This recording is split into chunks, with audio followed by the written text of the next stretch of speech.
This next session is time for you all to ask questions, and by saying you all, I include the people who are watching the webcast of the meeting. So if anyone has a question or an extremely short comment, we invite them now. Michael? Okay, Mike Dorson with Toxicology Excellence for Risk Assessment. I very much enjoyed this policy discussion this morning. It's an area I don't get into very often, so I really enjoyed it. So I have a comment to Dr. Portney. Dr. Portney, I can't help you with your wildest dreams, and I especially can't help you with your wife's version. I made that up for the record. But Oh, you'll pay for that later, I'm sure. But I think I can help you with your nightmare. Okay, so I'm a biologist. I've been doing this 30 years, setting safe levels for chemicals in the environment. You've heard many times that thresholds don't exist. Well, I'm here to tell you that's not correct. Thresholds for adverse effect exist. I work with medical colleagues. We deal with this all the time. You can get effects down to low doses, and you can actually measure them, but they're not adverse effects. So you can drink dihydrogen monoxide and get all sorts of effects. So I want to pose a little thing here. We have 37 trillion cells in our body. Each cell makes protective enzymes, and they make enough to protect themselves to daily stressors like ozone, and they make a little bit more. The reason they don't make a lot more because it takes energy. The reason they make a little bit more is because it takes energy to crank up the system. So once they crank up the system, they take enough plus a little bit more. So I can assure you that the human body can handle background levels of ozone plus a little bit more. You're not going to get into this nightmare where someone finds an effect at 40 parts per billion of ozone. I mean, you'll find an effect, but it's not going to be adverse because your body makes protective enzymes. There may be individuals who exist, or I would say there are no individuals that exist without protective enzymes unless they're in the morgue or they're under medical supervision. So one of the protective enzymes we talked about yesterday was ascorbic acid, also known as vitamin C. If you have no vitamin C in your body, you're under medical supervision for scurvy.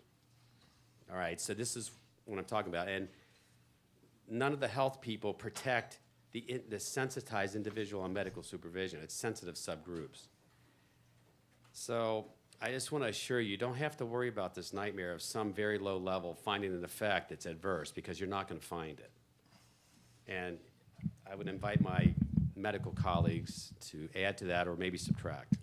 and I'll respond. I can only respond on one point. Adverse, the term adverse, like adequate, sensitive, is in the eye of the beholder. Well, So, and I would say if it's the eye of the beholder as a medical person, I would honor that, and then the medical people can talk about what is adverse. okay. But it's just not just not any effect is adverse. But thank you. Roger? Yeah, Roger McClellan, Albuquerque, New Mexico. I really enjoyed the dialogue this morning, the presentation of each of the four presenters in terms of the details of the law and then the economic picture. And the economic picture that Paul pointed out, I thought was absolutely fascinating. What I think we've missed at this conference is that kind of big picture view of health and what are the factors that influence health. We unfortunately here at this conference, as at so many different meetings I participate in, talk about a risk factor, a single risk factor. In this case, ozone, within kind of context of air quality. That's become a growth industry in terms of parts of the biomedical community, because you can study a risk factor I think I've worked on both ends of the spectrum, risk factors, and over at the far side, health. I had the good fortune, misfortune, if you will, for a period of time to have a senior executive position, which is part of it, was involved with the creation of the first HMO in New Mexico. And I learned an awful lot about health insurance, the multitude of factors that are involved. There was no diagnostic category for ozone-related respiratory diseases. There are categories for respiratory diseases. And I would submit that by and large, the role of air quality in terms of those respiratory diseases, depending whether I want to put it at the top of the list, it's that fuzzy area that maybe is influencing something, or down at the bottom. But it has so much attention because we have a national fixation with victimhood. And along with victimhood, we got to have culprits. So our culprit here is ozone, and somehow those people who are involved in producing ozone on it. And we've created the illusion in the public, I think, a misrepresentation of the disease.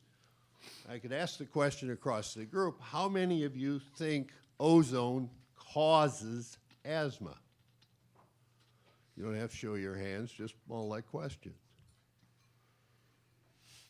I think My understanding of the disease, from my medical viewpoint, is no. In fact, we have a very foggy notion of what actually causes asthma. Does exposure to high levels of air pollution exacerbate asthma? Yes, certainly does. So why am I asking about that? Well, the genie in my computer kept trying to jump out on me, and that genie was a recording from President Obama. And he wanted to talk about climate change and impact, and then segued to the environment, to respiratory. And I quote, well, you know, Malia had asthma when she was 4. And because we had good health insurance, we were able to knock it out early, end quote. And, quote, if we make sure that our responses to the environment are reducing those incidents, that's something I think every parent would wish for, end quote. Well, what's that have to do with this? I think President Obama, with all due respect, like many others, thinks there's a very tight relationship between his daughter's Malia and the occurrence, air quality, the environment, and her asthma attack. I'm disappointed to tell him I'm sorry, that's misfounded. The position I think we are in is that we've had a politicization in terms of this linkage between a single risk factor and a disease outcome, and everybody's in favor of better health. Unfortunately, I think we're misdirecting our efforts. We ought to be spending more time trying to find out what really causes these diseases and the impact on it, rather than taking the approach of the individual culprits. So I like the conversation yesterday, benefit. I think the more we can put this in perspective, and we were talking about 2 different sets of data. One, the mortality. All you have to do is look at that curve and remember that's relative risk, and we're talking about 1.002 per ppb of ozone. Hey, ozone just isn't a big player in terms of mortality. We look at the exacerbation of asthma, which is part of our concern for the kid riding the tricycle, whatever. That is abstract because we don't really give it context in terms of the trillion of events that occur out there every day that can give rise to an event in terms of that child.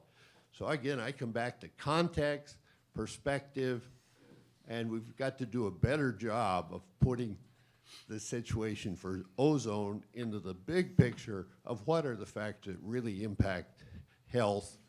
And as we've already discussed many times, that's multifaceted, includes the ability to have jobs. All right, thank you, Roger. Paul, you? Yeah, one brief response. Roger, I'm glad you found the panel to be useful. I certainly benefited from my co-panelists' perspectives. While at the margin, after having been at this for 45 or 50 years, I think there are places where we probably spend more money to reduce pollution than the benefits it seems to me we probably get from it. You know, don't lose sight of the fact that over the last, since 1970, 45 years, there have been dramatic improvements in air quality in the United States, and during that time, life expectancy has improved, mortality from a whole host of causes has been reduced, morbidity, certain types of morbidity have been reduced, and it would be crazy to me not to think that improvements in air quality have played some role in that. I mean, a lot of other things have contributed to that, including the fact that people have gotten wealthier and see doctors more, et cetera. The question is, having done all of this, at the margin, what's the best way to improve human health with the next dollars that we spend? And having said that, you know, it's easy to say, well, if we didn't spend money reducing the ozone standard or complying with the tighter ozone standard, we could do more good with it if we spent it someplace else. You know, it's not an inappropriate response to say, yeah, but if we don't do the ozone standard, are we going to spend that money on this other thing? Or is it just going to go into somebody's pockets? I mean, that's a fair response to the claim that at the margin, we want to spend this money on public health in the best, most cost-effective way we can. But sometimes if we don't do one thing, it's not going to be spent on the other thing. You have to take that into account. No, I think, but part of your message, though, I think, is, you know, when you're, quote, wealthy as a society, you can bet on a lot of different things. But as we get into a different economy, and I'm of that same school, we're into a different economy. Now we have to start try to bring some more rationality to how do we spend our dollar? How do we get the best benefit for the dollar spent? And you're just pointing out you have to be very careful in terms of, as you approach that discussion, to make certain that you're going to talk about that in that way. And if I might, I'll just point out, you know, you talked about the mortality risk being 1.002. Just to reiterate what someone said the other day, from EPA's perspective, that 1.002 applied to the nation of 320 million people yields 640,000 affected individuals. They will say there is benefit to helping those 640,000. You can still have the debate about at what cost. At what cost do you provide that benefit? And that comes into play in considerations of the scientific uncertainty and how certain are we about these health benefits. But I don't think there's anybody that would contend 640,000 individuals is an insignificant number. Just a couple thoughts on cost calculations, cost benefit, net benefit. During the 90 amendments, OMB Administrator Darman said, geez, if we're going to spend $80 billion, you know, we'd be better off doing mobile mammograph units all around the country. Why are we doing this? This doesn't make much sense. And of course, you know, people said, one, you're not going to spend $80 billion to do the other. So that point about whether the money really would go toward the alternative endeavor. Second, yeah, the 80 billion's made up. It's always overestimated, you know, so those comments were made. The, you know, every day, this cost benefit evaluation is made every day by police departments, hospitals, you know, around, they have a limited budget. And they have to figure out how they're going to spend their dollars for public health benefit. EPA spending someone else's money. you know, and so does that affect the decision-making? People say they want to move it toward a net benefit decision criteria. That was hotly debated in regulatory reform in the mid-90s. Again, be careful what you ask for. In the 90 amendments, we had benefit studies requested of the agency. They've been putting them out. If you look at the benefits calculated, there is little doubt the Clean Air Act is, you know, with no disrespect to the other folks working other media, it's the supersonic jet of environmental regulation, as far as complexity and reach and breadth.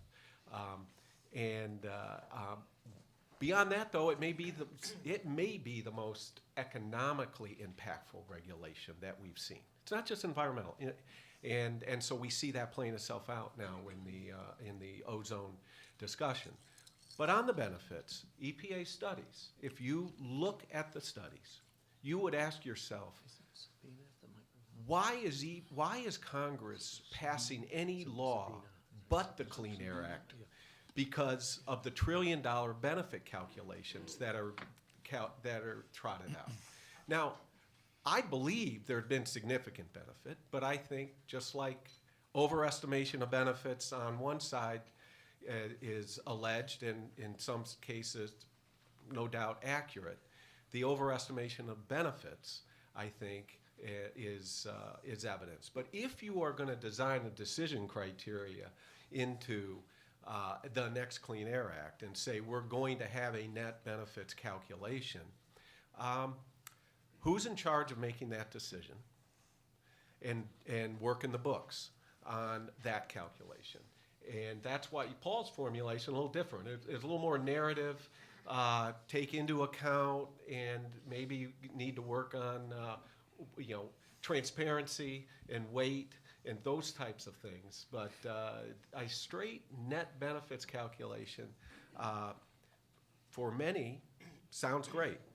Not so sure. All right, thanks. Hi, Sabina Lang, Texas Commission on Environmental Quality. In the previous session, when the panel was talking, there was a lot of discussion about uncertainty.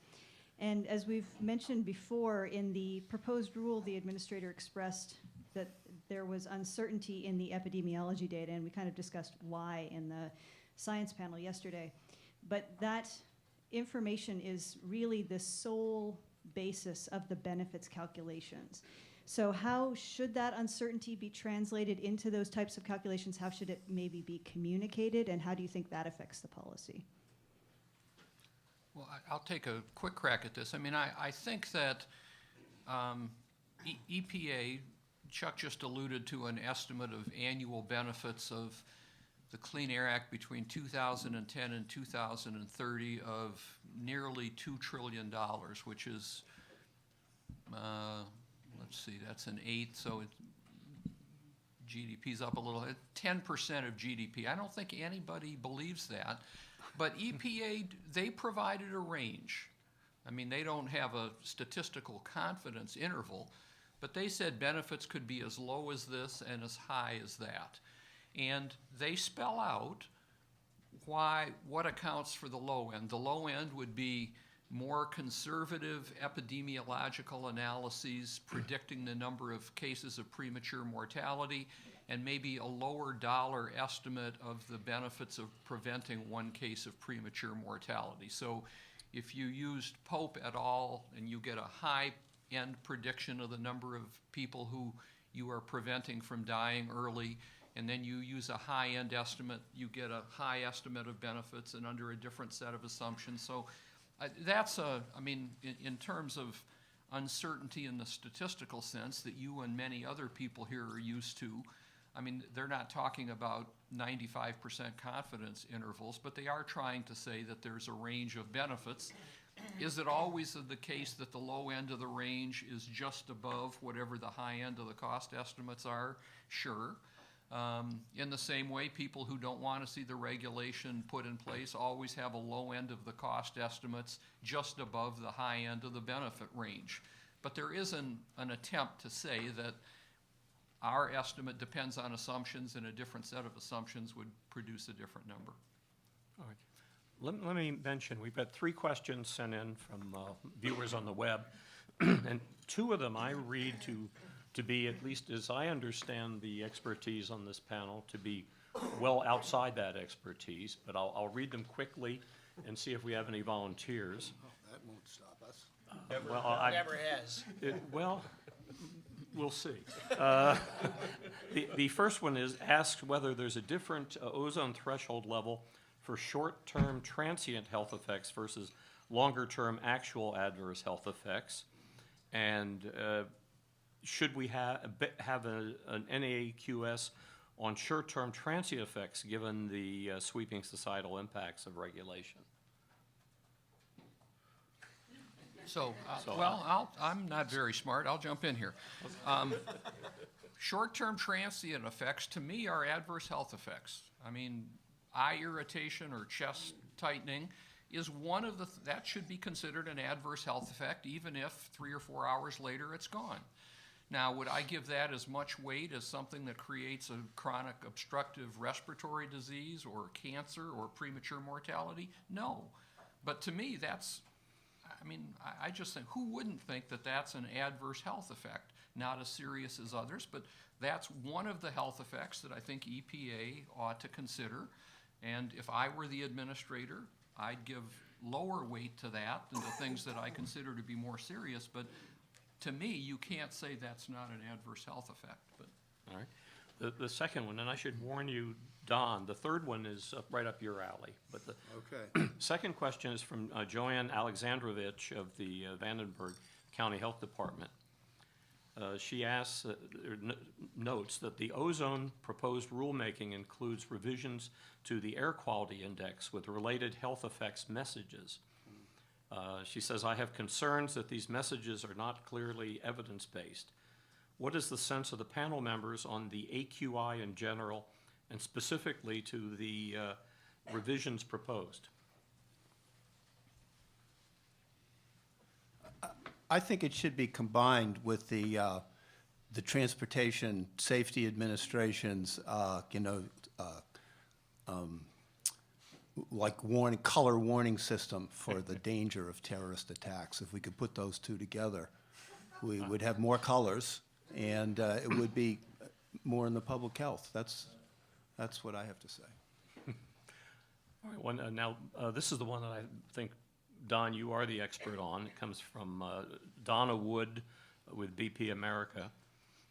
What would be the most effective way to attack the failure of EPA to address the negative health effects from lower ozone, such as the NOx disbenefit issue in the center of urban areas, and the failure to look at health effects from the loss of jobs and income? Would OMB be the best influencer on this issue, or is this a later court issue? Is there a way to utilize Congress on this issue?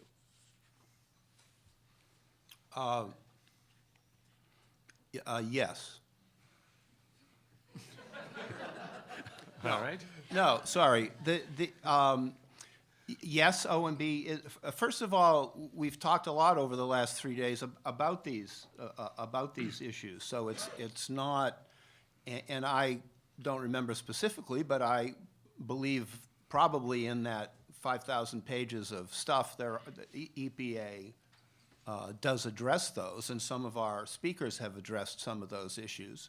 OMB is a possible target, but I mean a possible target of comment.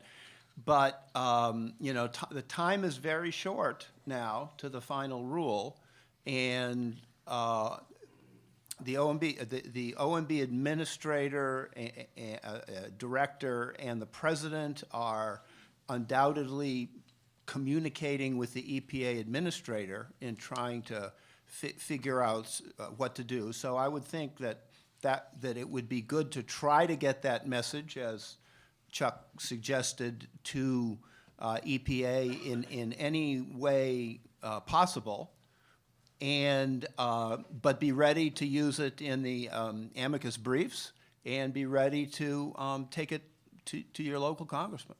Yeah, if or I person. might follow on to what Don said. There are written comments before the agency right now that raise the health issues. I'm not aware of what has been submitted on the NOx, specific issues about urban NOx levels, but I'm guessing it's probably in the record somewhere. What you have to remember is that right now what we have is a proposal. A proposal is EPA's initial idea about what it wants to do. It is not the final rule. When EPA issues a final rule, it is obligated by law to address all the comments it receives.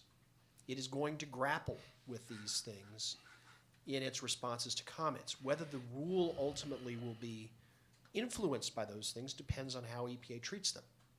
It can explain them away, it can adopt them, and it can adjust. So we need to wait in some sense to see what EPA does at the end of the day. This is the time to go in and to enforce those points in your discussions with EPA and with OIRA to try and influence the outcome of that EPA analysis. But wait and see what they do, because they will have to address these issues because they have been raised. Let me just speak for a minute about communication. During the break, someone came up and talked to a few of us about communication in this area, and it goes to the prior question about risk and communication with AQI indices. I'm not familiar with that specific change. I am very familiar with, as we all are, with presenting arguments and words matter. Choice versus abortion. The use of the language you use in a discussion really matters. And I go back to a discussion I had with Congressman Madigan in 1989. He pulled me into his office and he gave me a little toolkit that was being handed out by environmental organizations in his district for primary school children. And it was a great little toolkit to measure the acidity of rain. And as you all remember, in the 80s, acid rain was, the vocalized threat of the day. And of course, he said, when they go outside of their house and they grab a cup and measure this, it's always going to show acidic because rain's naturally acidic.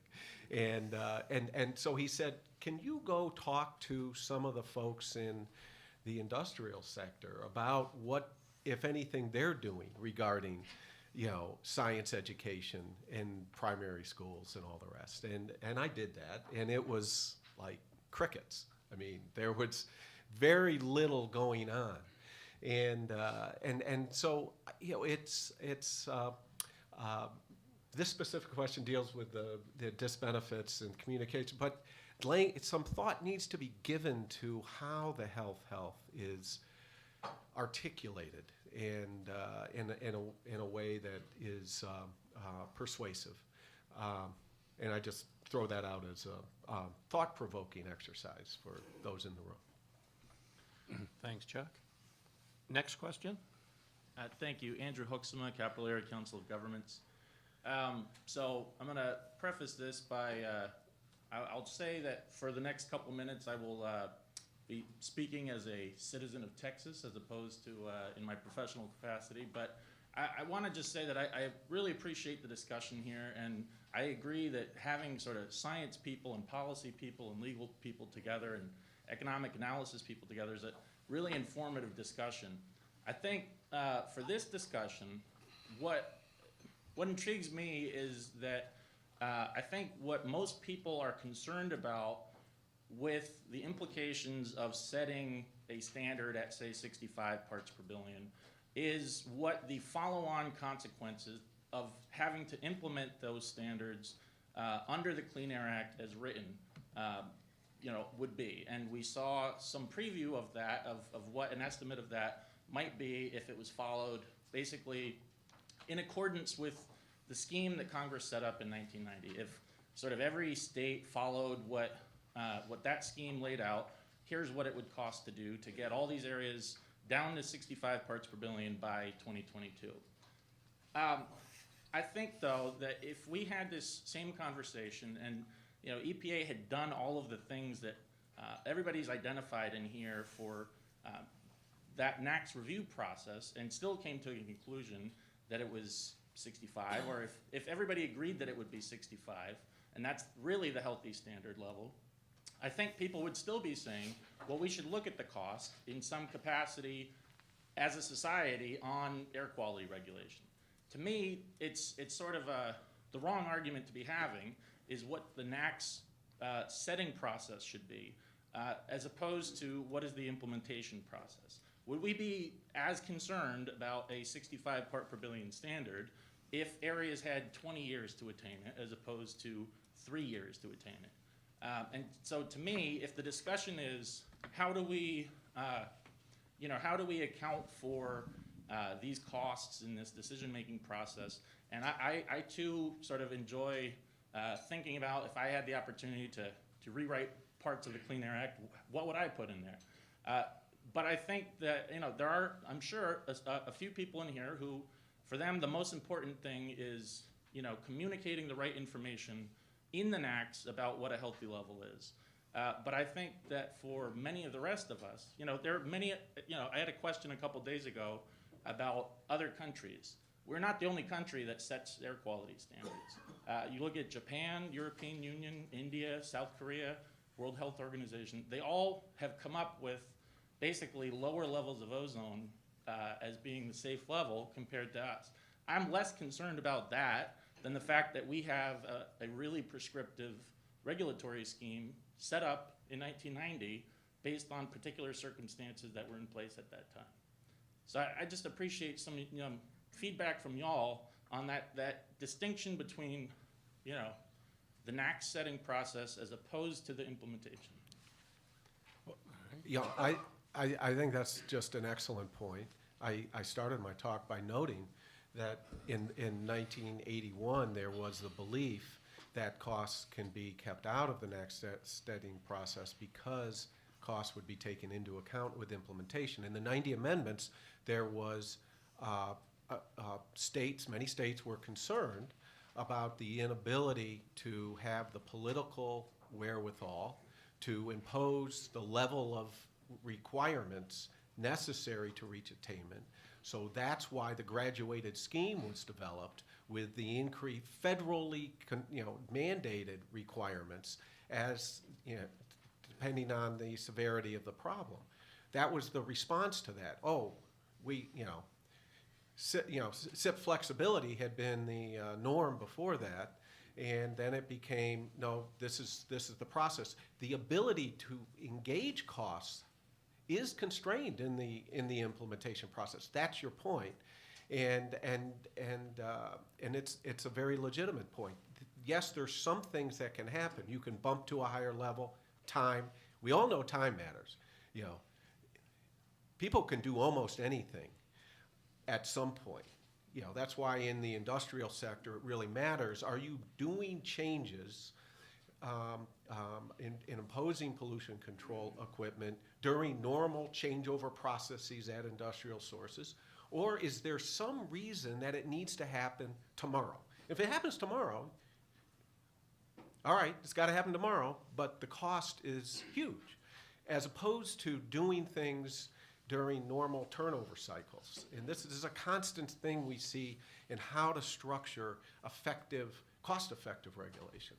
But I think, so there's a break on time, you can bump up, and as noted, I think yesterday in a question, you bump up, but the price for that, of course, is more prescriptive requirements that may not be the ones that the area, are best for the area. So your general point is very well taken as to focusing on that may be because changing the standard, I think, is going to be really, really difficult and has unintended consequences, as opposed to focusing on implementation adjustments. I think what Chuck said is absolutely right, that there are opportunities to get additional time. They have consequences, which is when you bump up to a more severe non-attainment status, it comes with additional obligations to do enhanced I&M and do offsets and so forth that also have their own costs. But going to 65 parts per billion is not purely a cost issue here or a time issue, because we are now running down to a level where, at least in certain parts of the country, a 65 part per billion standard hits natural background levels. And now you run into an issue of impossibility. Can you even get there? And one of the questions that people are grappling with right now is attainability and maintainability a necessary component of setting a NAAQS? There is a case out there involving, I think it was Houston, in which the court said the fact that Houston can't attain it is not relevant. But that was one area of the country, one small, discrete area. I know Houston's not small, but it was one area. Now we're looking at a standard that may have impossibility implications for significant portions of the country, and significant portions of the country where they're really rural areas, where there's not much you can do at all to bring your levels down. So even providing additional time to those areas wouldn't solve their problem. They just can't get there. EPA has said it's going to try and craft some relief for those areas in terms of the exceptional events rule, in terms of rural transport area designations, and in terms of some other international transport areas. It's not clear yet that those will be effective mechanisms of relief. We don't know what's in them yet. So there is a problem here. Just So- to clarify, part of my point was, we're having this discussion about the NAAQS setting process in the context of the Clean Air Act as written right now, but all of you are obviously also thinking about, well, if the Clean Air Act was written differently, what might that look like? So I'm just saying, if the discussion is just Section 109, you're missing all of the rest of the implementation aspects of it. And there are many other countries that have other ways of doing this that we haven't really even fully investigated. Your point about implementation is really important, and and you have sort of successfully characterized the discussion we've been having as reflecting the general fact that in Washington for national policy, implementation is a poor handmaiden to the statutory process. So with all those Congress people running around and the president having to sign it, it's a big deal when the Clean Air Act gets developed and so on. And for a lot of people, passing the statute, that's it. We passed the statute, so we're healthier, right?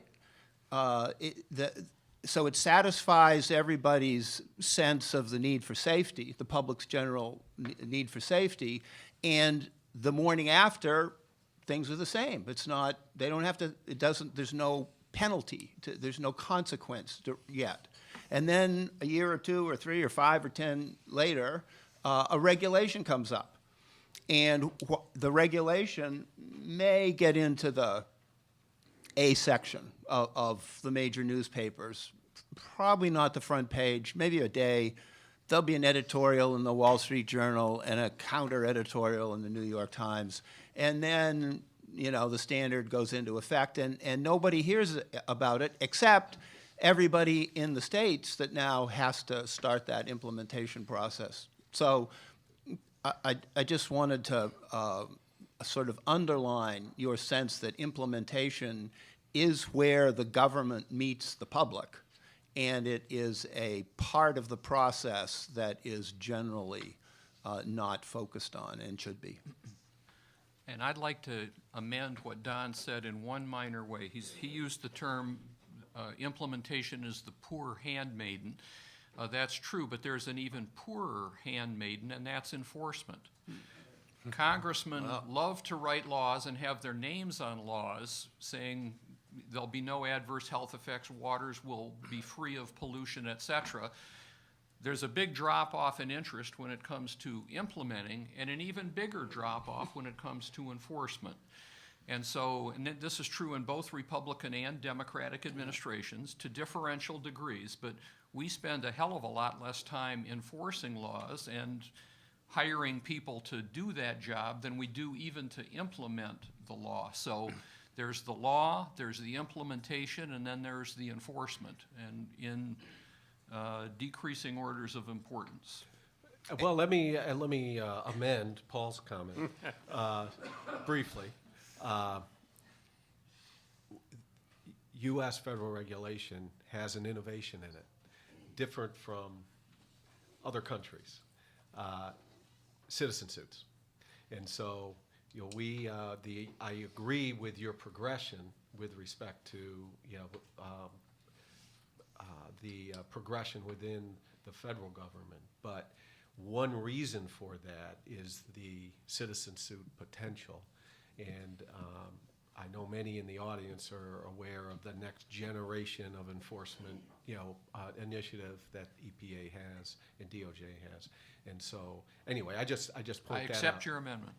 Well, I'd like to amend what both of these guys said, which is beyond the citizen suits, although it's hard to see from 2 year to 2 years, there is an elective system in the country that elects the people that control, in terms of implementation, really the budgets that are available. And it's just possible that they will start to worry about this if they are prodded and reminded. But you have to be patient and have a long-term point of view with these issues. As you've heard, everybody's been doing this all their life, and here we are, still talking about the same things. Well, let me offer one kind of related observation. As I read materials that were sent to me in preparation for this meeting, and I can thank Tara for sending me the full 4 feet of paper, I think, I was struck by the fact that the form of the standard has multiple components, and yet only one of those, that is to say the 8-hour average fourth highest occurrence, appears to be on the table. And I said, why 8 hours and why fourth highest? And look at all the degrees of freedom you have to turn knobs here. And I came away without a clear answer other than I think that we don't want to get into more fights than we need to, and we've already settled these issues, so let's just pick the one central number and deal with it. So, anyway, next Well, question. you're absolutely right. Form of the standard, it's made up of several components, the standard itself, and they, in conjunction with one another, influence stringency. Yes. And that is critical, and there has been discussion on alternative forms and averaging time. But it needs to, that discussion is useful. Hasn't been as extensive as some would like to see, but at the end of the day, it's still going to have to correlate to the science. However, the stringency is selected by adjusting the numerical limit and the averaging time. It's still going to have to be correlated. Julie. Julie Goodman from Gradient. Earlier, Sabina asked Paul about incorporating uncertainty into the benefits, and Paul indicated, well, the uncertainty is there. You have a range. But many have argued and have shown that does capture some of the uncertainty, but not all of it. Starting with the studies themselves, issues we talked about yesterday, like exposure measurement error and confounding, and then even EPA classifies health endpoints as causal or likely causal. When they go to the risk assessment, that's gone. That's meaningless. Both causal and likely causal are evaluated, even though likely, by EPA's own definition, there's less confidence that there's something going on there. And I maintain that at low exposures, we have no idea what's happening. Like with any other substance, as exposure goes up, health risks go up. But we know 1 molecule of ozone, 2 molecules of ozone isn't going to hurt anyone, not even sensitive people. And the question I want to ask is, what is the point? It seems to me that policies are based on saying, this is the science we have, these are the studies we have to make a decision, so we'll take the best in front of us and make a decision based on that. But can't you say, well, wait a minute, even the best we have just has too many uncertainties that we really don't know what it means, and let's just pick a number out of a hat because that would be as equally protective? Well, it's, yeah, you've got a valid point. There are uncertainties here. EPA is acting in the face of great uncertainties. It is not permitted to decline to act based on that. It must have a rational basis, though, for what it does. The case law guides this, it goes back quite a way. I'll read you something else. We'll go back to Lead Industries Association. Court found that Congress specifically directed the administrator to allow an adequate margin of safety to protect against effects which have not yet been uncovered by research, and effects whose medical significance is a matter of disagreement. That's EPA's task. It's a very, very difficult task. As Don was saying, you don't want to be EPA administrator, ever. I would never want that. Ever. Because you have to grapple with that on a daily basis. And for every study that you show that shows this uncertainty at a low level, someone from EDF can put out a different study that says, no, that's wrong, there's more certainty than that, or the effects are more profound. The administrator is tasked with acting in the face of great uncertainty and providing an adequate margin of safety. That adequate margin of safety requirement has a tendency to drive these standards lower than you might otherwise set them if you required empirical certainty. Let me You raised the question as to should some highly uncertain effects not translate into the risk assessment, essentially. We're not going to do it because it's too uncertain.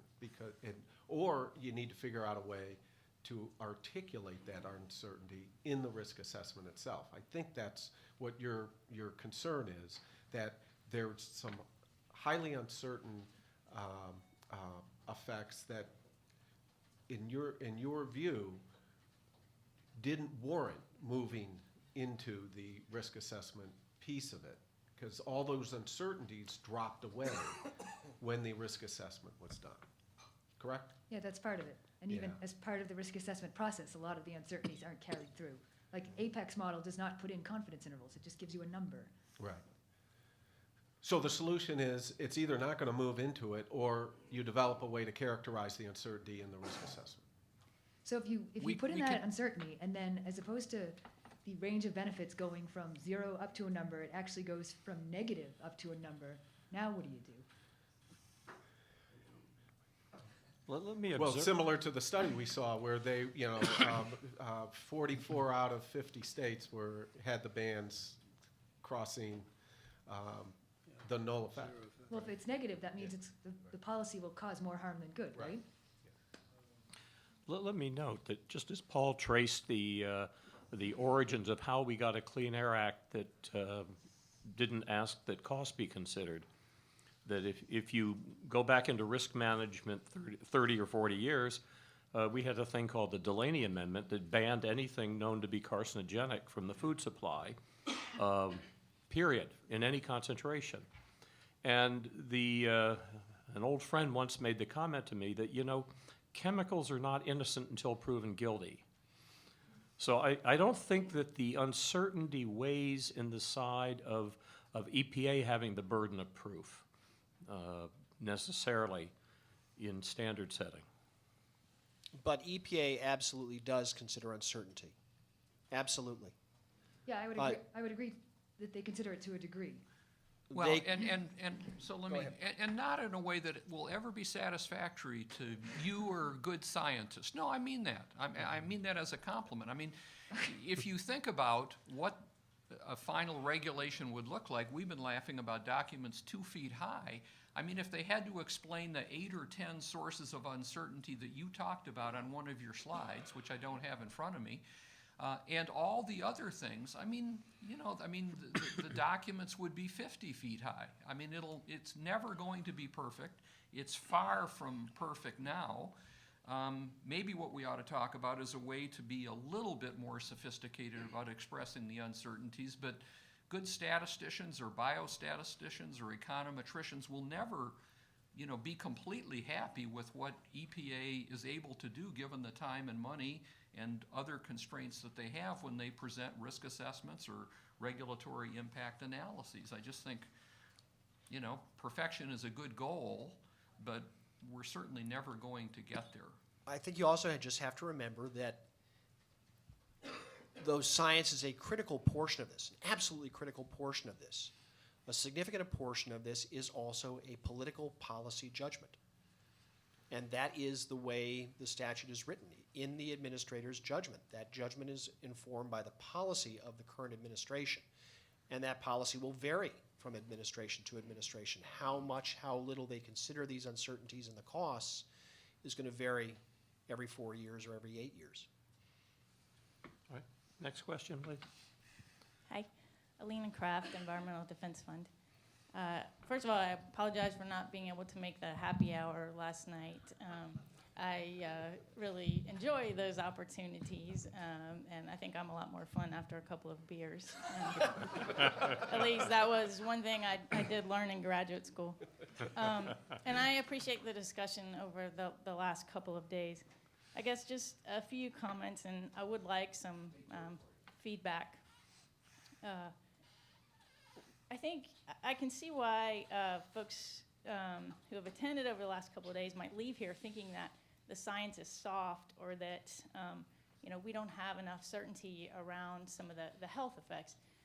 If we look at the articles that have been presented over the last couple of days, Kim et al., Smith et al., Schlegel, Jarrett, those are all studies that were done since the 2008 review. So, my assessment is that the data are going in the direction that we need to be more health protective, not less. The issue of uncertainty, we're talking about studies that are going down to 60 part per billion. They're looking at perfectly healthy human beings with effects statistically significant at 15 part per billion below the current standard. Now, 500,000 people have submitted comments to EPA in support of the standard.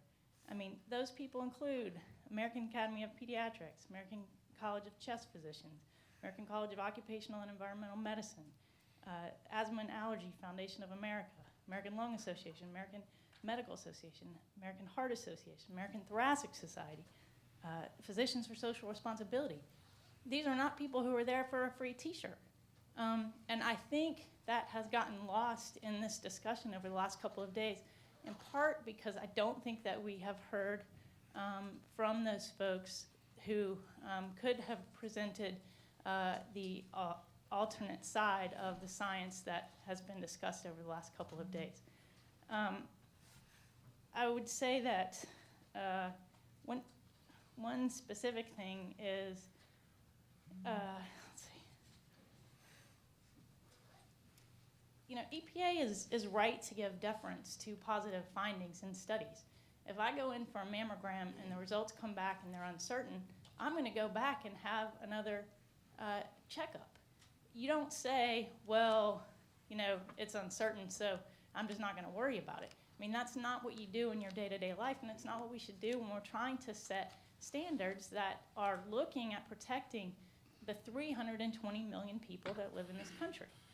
So I think, that perspective, I hope, would resonate at least a little bit with this group and sort of understanding why NRDC, why Earth Justice, why Environmental Defense Fund, why Sierra Club, why Moms Clean Air Force, why all of these medical and public health communities have been supportive of the standard. I mean, that is the reason. And then just a couple of final comments on the costs. I think, well, one comment about TCQ's presentation. I think that the work and the research that they've done is interesting. It hasn't made it into the peer-reviewed literature yet. It doesn't nullify the existing body of work that's out there. So I think we need to temper those findings with the fact that we need to get it into peer-reviewed literature and understand what it really means.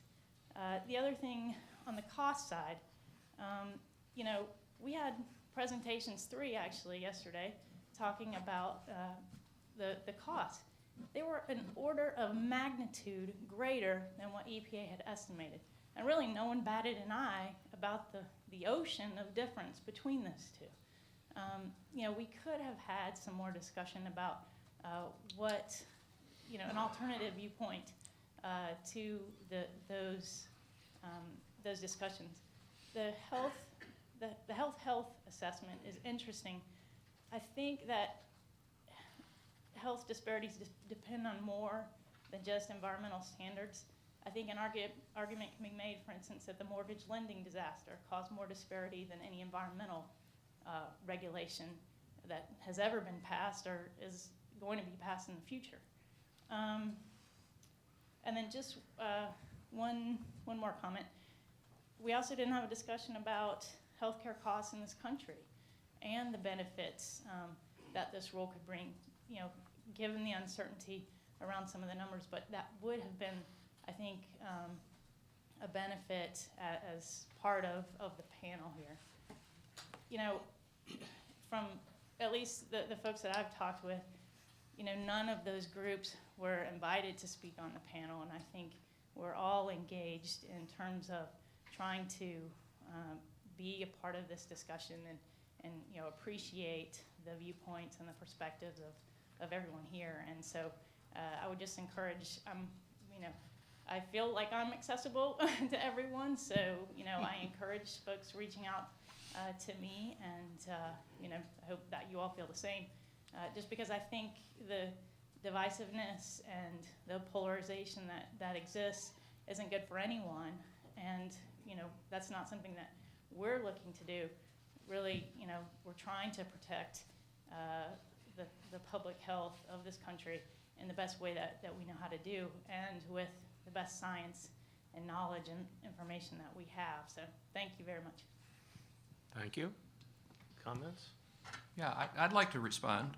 First of all, thank you very much. And even though you and I might disagree at how much it's worth at the margin to prevent a particular kind of health effect, I sure wouldn't want to live in a country where there aren't people who articulately and enthusiastically remind us that one of the reasons we have a law like this is protection of public health and endangered ecosystems, et cetera.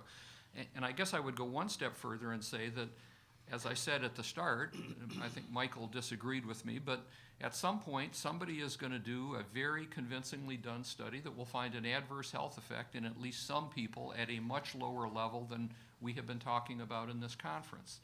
And to me, maybe not to Elena, but to me, that doesn't necessarily mean that we have to move the standard down and set it there.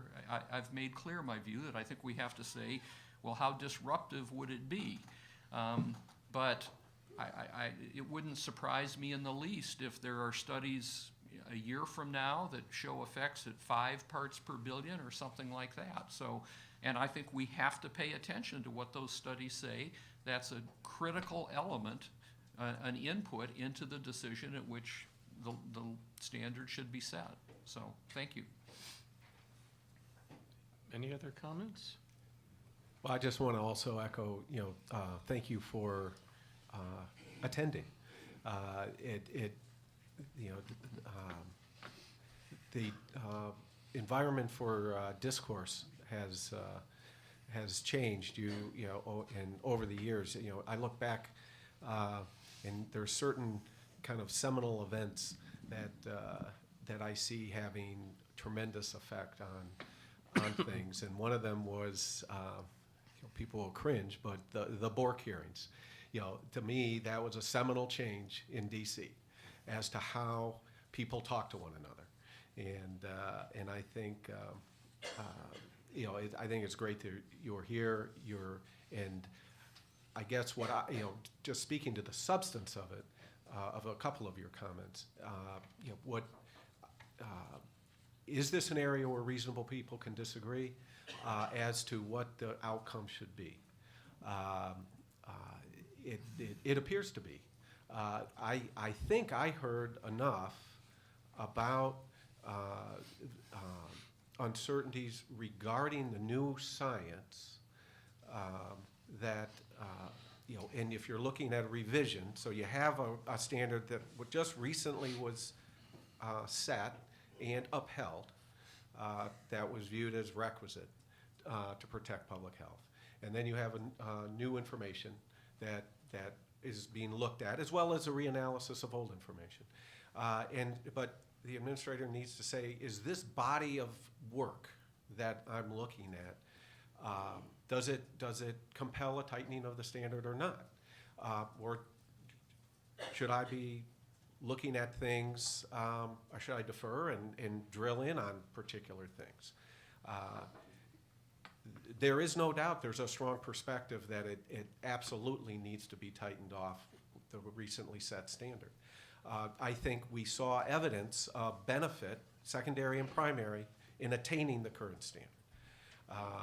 And there's a cost of doing that. And it was just vaguely alluded to a few times, just the kind of management of change that affects implementation. And I would be thinking about as part of it, I would be thinking, as I said, the certainty of the information, the certainty of the benefits, and also, is it the time to overlay another standard, another implementation scheme into the process? Or do we look at the science further and button down some of the uncertainties and nail down the benefits? I think a case could be made for that. I don't think that's going to be the outcome. I think it'll be a tightening of some level based on everything I see happening. But I guess I was looking at it as the body of science. And anyway, those are a few thoughts. If I might just briefly, I'm not going to get into the science because, I recognize that there's a lot of room for EPA to maneuver in terms of the science, in terms of what it wants to rely on. I know that there are scientific studies on both sides. We've heard about some of them here over the course of this session, and I asked some of the scientists here to, what do those who disagree with you say?